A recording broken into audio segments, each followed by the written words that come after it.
Good morning. Happy New Year. Welcome or welcome back to Bookeemonsters. My name is PK.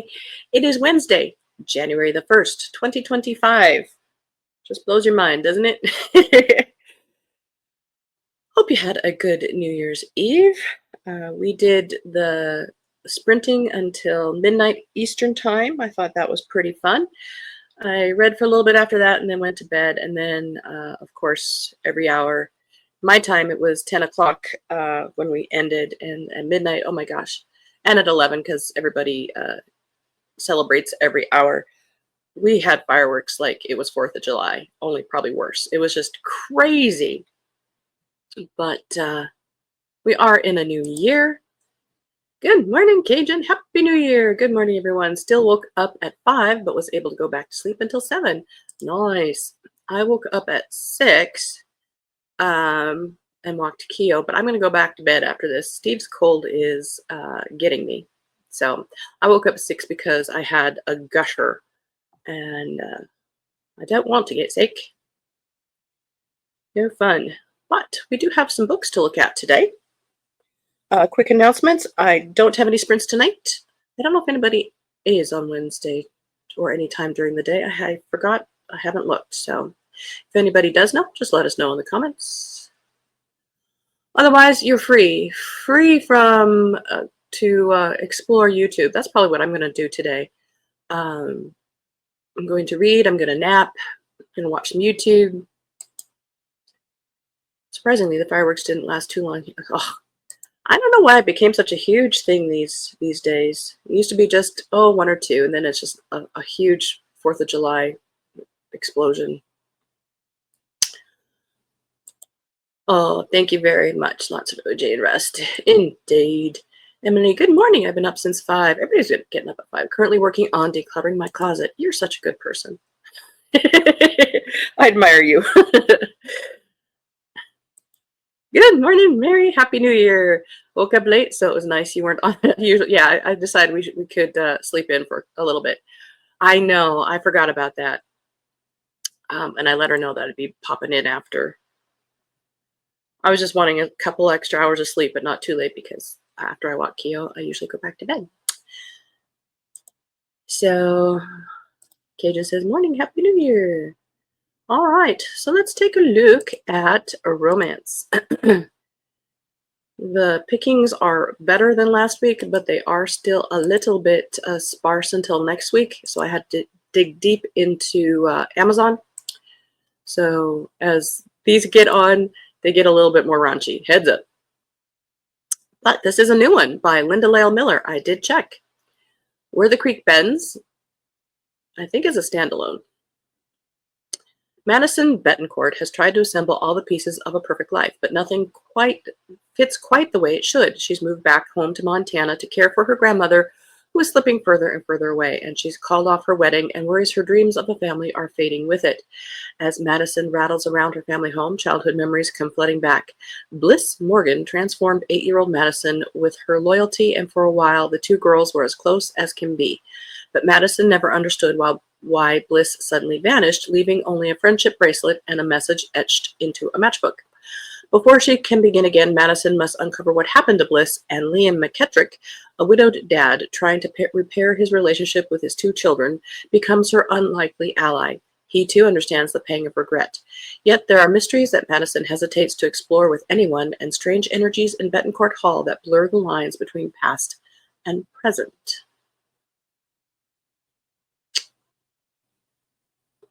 And it gives you the tropes. Second chances, family drama, small town settings. And who you could also, the read alikes. I hate that they do that. I get why they do that, but I don't like that they do that.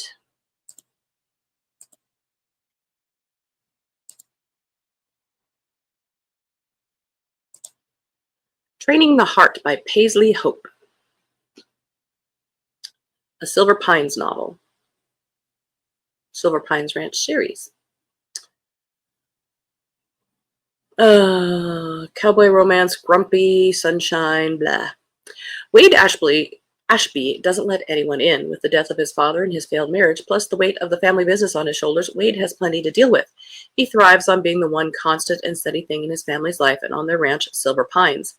Ivy Spencer knows two things for certain. Animals make better friends than people, and she can only count on herself.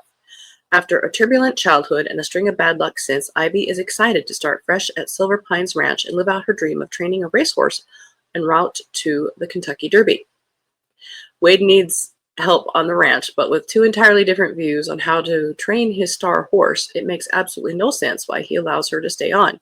She's chaos and he's control, but it doesn't take long for the levee to break and their passion to ignite. And that saddle is purple. I would have a problem with that right there too.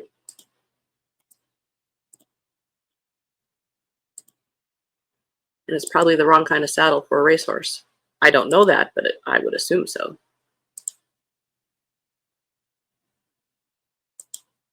Better Than Revenge by Casey West. 17-year-old Finley has only ever had one goal: to become a famous podcaster. This includes coming up with the perfect pitch to land on her school's podcast team. But when her football-obsessed boyfriend, Jensen, decides to also try out and uses her idea, she's left confused and betrayed. Determined to get back at him, Finley and her friends try to find the perfect revenge scheme, but quickly discover that Jensen is almost impossible to best. Keyword almost. By chance, Finley discovers a knack for kicking and decides to take Jensen's spot on the football team. To help her train, she recruits Jensen's cute but conceited nemesis, Theo. Soon the two discover that their connections run deeper than football, but Finley can't let herself get distracted, and Theo has secrets of his own. Is true love really better than the perfect revenge? And the additional question, can you find true love when you're 17? No. Doubtful. Oh well.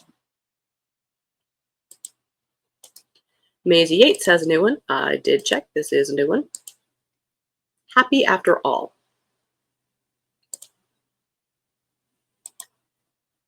Now, purple is my favorite color, but no, not on a saddle. Indeed. I'd probably say the same thing about a green saddle. No. A city girl leaves her life behind in LA to start over in a small town. It's a cliche, but it's also Amelia Taylor's life, and her new life as a romance novelist and motelier is going great until Nathan Hart checks in. Of course, he's disastrously handsome, thoroughly disagreeable, and seems to be set against Amelia on sight. Of course, there's smoldering tension between them that can't be ignored. The emphasis is theirs. It's on their side.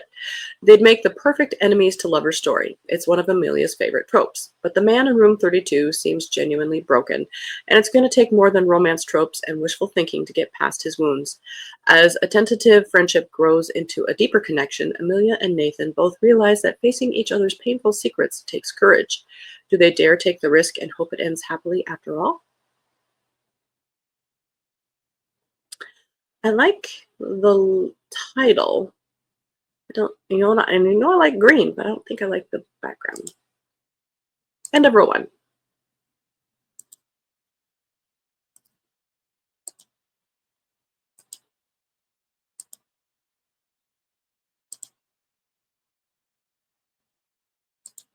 Treasure Coast Legacy, Emerald Bay, book number 6 by Lee Duncan.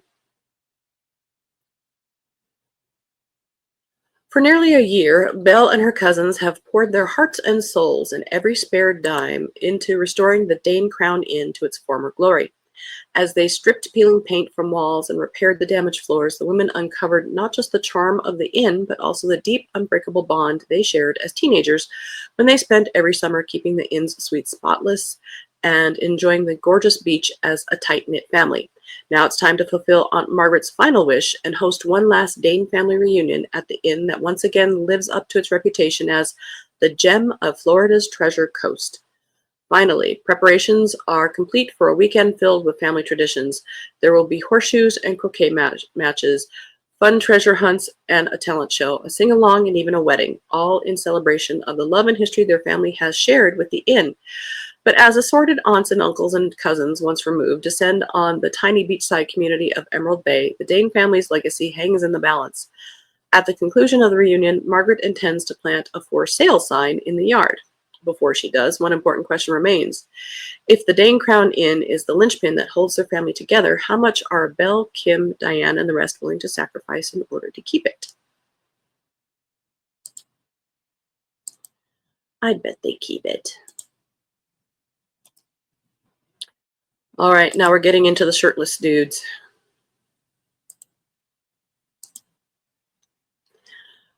Primal, Wolf Ranch, book number 7 by Renee Rose and Vanessa Vale. Pack rule number 7, pack secrets must be kept. I'm supposed to erase her memory, not claim her. My son's date knows too much. The most important rule of the pack has been broken. She's seen him shift. The alpha orders me to make her forget, but one hint of her scent, and I know the truth. This human is mine. Riley's half my age. She has her whole life in front of her. If I claim her, I lock her into a fate she never even imagined. Besides, she thinks I'm a player, only out for one thing. I should stay away, should let her go. But Riley is too sweet, too beautiful, and far too mine. And it was your son's date.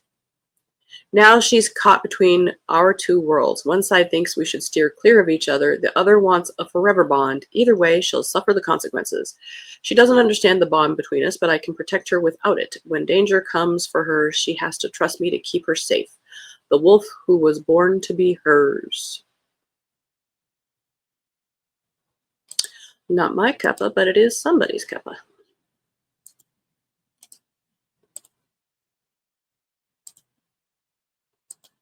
Forbidden Dreams, second in the Dream series by Natasha Madison. When the single mom moves in next door, it's your enemy's soon-to-be ex-wife. Lines are drawn, and I have to remember not to cross them. Brady. For once, my life was calm. Behind us was the threat our distillery was going to be shut down.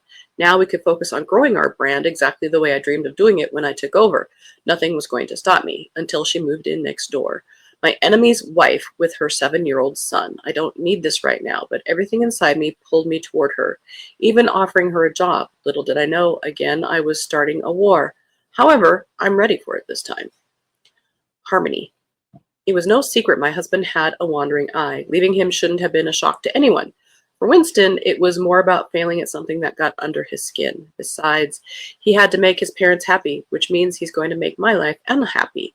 When the pounding starts at my door one night, I'm ready to ignore it until the stranger next door comes to our aid. He's everything you want in a man. I know I shouldn't involve anyone else in my life, but maybe it's time for me to see what dreams are made of. And somehow they're in the ocean with clothes on. Getting wet.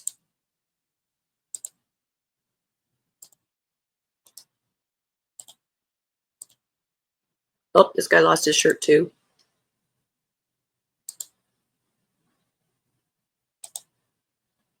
I love that title, Primal. War, Boston Bolts Hockey, third in this series by Brittany Nicole. I've never been a good bet. I wear my emotions on my tattoo-covered sleeve. I say all the wrong things, and I revel in pissing off a certain redhead far more than I should. In other words, I'm the last person the court would choose to parent any child, let alone 3 of them. Yet being their father is all I want. So when the woman I love to hate offers to help make all my dreams come true, I jump at the chance. Marrying Ava is a convenient solution. She's my kid's favorite person, and the court will absolutely approve of the woman who runs the biggest charity in Boston. But there is nothing convenient about the way I feel when she fights with me or when we kiss, and I'm not sure which I enjoy more. This marriage may have a time limit, but I'm beginning to think I'd like to keep my wife. She'll probably fight me on it, but as they say, all's fair in love and war. You know, hockey players don't really look like that. I watch hockey. They don't really look like that. End of row 2. Sorry. Nose is running.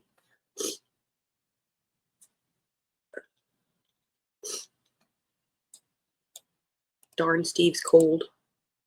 What do you mean, page not found?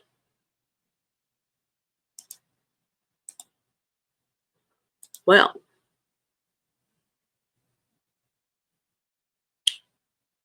Sinful Night with a Scot. We'll see about that.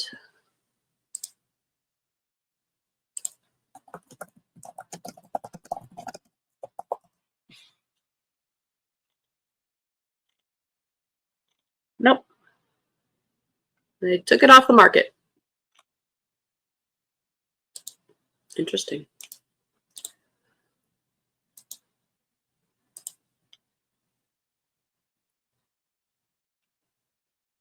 Did we do this one? I don't think so.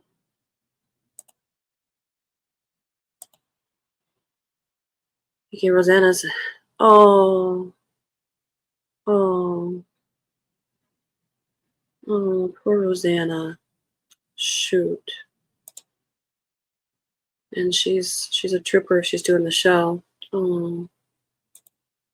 Okay, John, that's horrible. I know I don't know her, but give her my condolences, please. Yeah, she's a nice lady. She does beading. She's in on the other side of Montana, and her name is Rosanna. Her channel's In Rosa's Garden. And she's filling in for somebody who this isn't her usual time. So she really didn't have to do this show, but she's doing it. What? Oh. Ransom by Jenna Miles, 10th in the Brash Brothers. I do like a man on a beard. And see, he has a shirt on and it's sexy. My sole focus for the last 25 years has been taking care of my brothers and building a strong, unbreakable family. Now they've all found the woman they want to spend their life with. I should be thrilled. It's exactly what I wanted, except it's exposed the big gaping hole in my life. The same hole I put there 25 years ago when I destroyed the love of my life. I blew things up. It doesn't matter why I did it. The end result is the same. She hates me and always will. I can't even blame her. But I've never forgotten her, and in the time we've been apart, I've only grown more certain. She's it for me. I'm always the man with a plan. I'm the big picture guy. But when I jump in my car and end up in her small town, the only plan I can come back with is get Blair back, no matter what. Now I just have to hope that she doesn't beat me to death with a wrench before I can apologize. It sounds like there's some humor there too.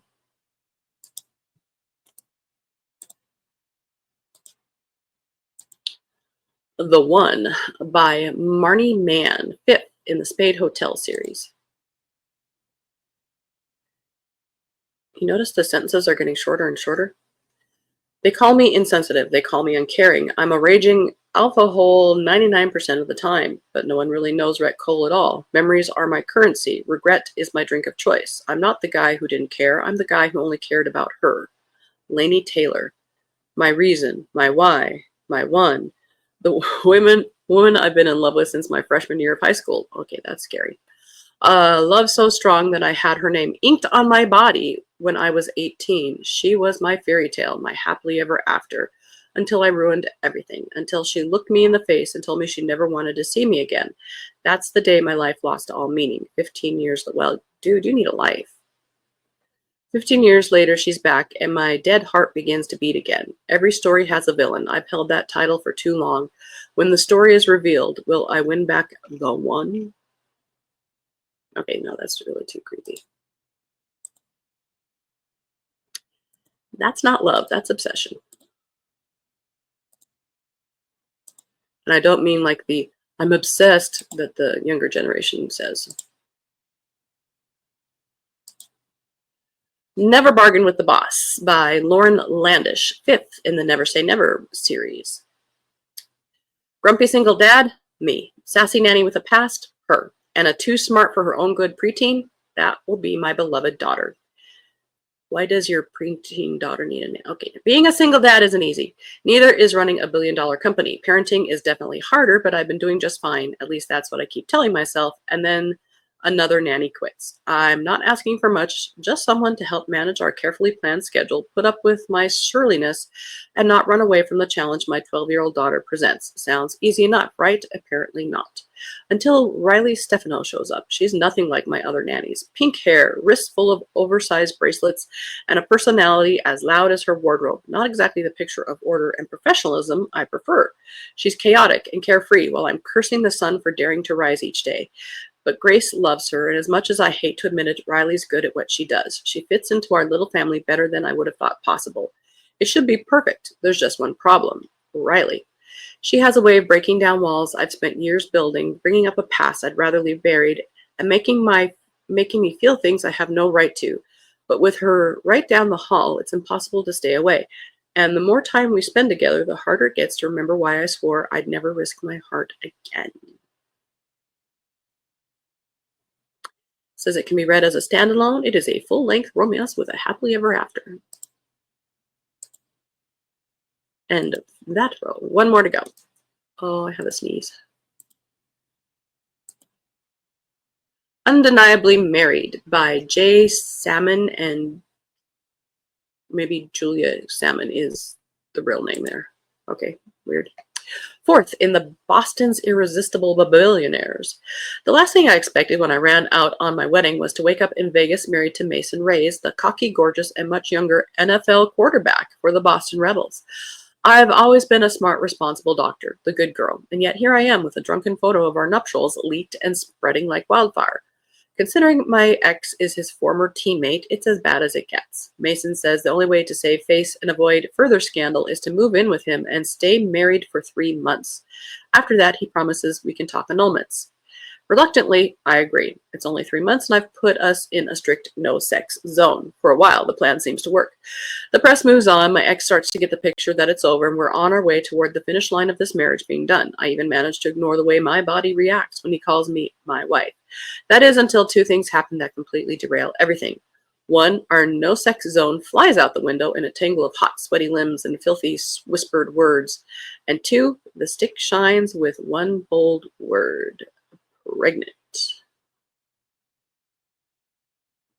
Protection? Anybody? Well, we didn't plan on falling in bed. Well, don't care. You should be on birth control. Well, that is all the time we have today, and that's all the books, so it timed out kind of good there. KJ, I wonder if the book is told in choppy sentences. That's what I'm suspecting, you know? Maybe that guy looks scary to me, but watching on my phone, so maybe he's better in a larger screen. No, I think they're scary. All right. Oh, maybe she was and also took antibiotics. Oh, gotcha. Okay, thank you very much. So tomorrow we will be back for fantasy and science fiction. If there are not enough of those, we will do some more of the cozy mysteries. Have a good New Year's Day. Do things that make you happy. If it's reading, if it's cleaning out, decluttering your closet. Hope everyone has a good day. Indeed. So happy New Year. Thanks so much. Thank you. And a hot toddy. That sounds good too. All right. Thank you so much. And thank you guys for supporting my channel. It's so fun to do this. I love seeing what the new books are, but I love our community even more. Happy New Year to everyone. Closet is decluttered. Have some purses and totes to post on Facebook Marketplace. Cool. Look at you go. You are very inspirational. I don't think I'll do it today, but I am inspired. All right, everybody. Have a good day. And as the banner says here, don't be a bookworm, be a bookie monster. Have a good day. God bless.